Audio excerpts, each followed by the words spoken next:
Hi everyone! I have plenty of teacher friends who aren't familiar with Figjam, and so I thought I'd create a short video to walk you through how to use the Jigsaw rating template that I made. Now, for those of you who might not be familiar with the Jigsaw method, it's essentially a collaborative note-taking tool. Rather than having each individual read through a piece of text in its entirety, a Jigsaw reading activity splits the students into groups, making them experts on a certain segment of the text, and then that is shared with the rest of the class. This allows other groups to fill in the gaps of the reading. Jigsaw reading activities have been quite successful for my students, and it really allows them to take ownership of their learning. Now, although this type of activity has been successful with just pen and paper, I was looking for ways to make the activity more collaborative.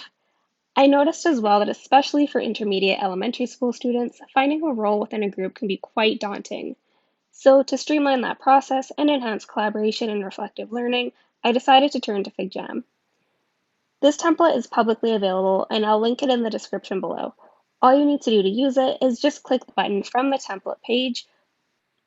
Once you have the template open, simply invite your class by sharing the link, making sure the permission is set to anyone with the link can edit. If you look on the left-hand side here, I added some instructions with a cat illustration indicating that this is where we should start.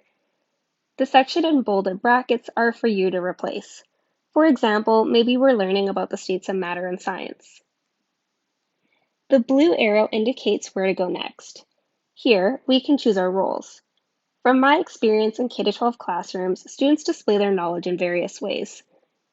Some students prefer to read, others prefer to write, draw, or verbally share. I wanted to honor my students' learning styles, and using graphics and descriptions helps make this more explicit. To the right of that is where the class can explicitly solidify their role within the group. As a teacher, I'd fill in the topic column before assigning my students this activity. Then, students simply fill in their name and the role they've decided to take on. From there, students navigate to the next section. From the instructions in the first section, students are to take notes on what I'm calling a cue card, and that can be seen here. This will help them to organize their thinking for when they share what they've learned with the class. On the bottom, I've added a poll since my students love to challenge each other, and what better way to learn content than to critically think through by posing a question. This poll will later be answered by their fellow classmates after the expert group has presented, which increases engagement. Additionally, while peers listen, they can add their thinking on a sticky note.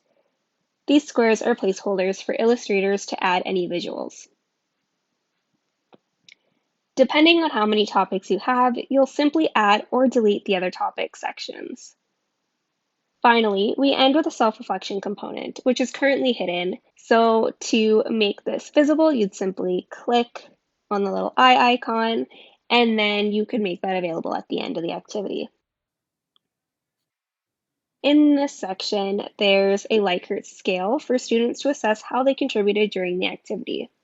And you can set this so that everyone in the class can see it, or just the person who has made the Figjam board, which would be you as the teacher, which is currently what I have it defaulted to.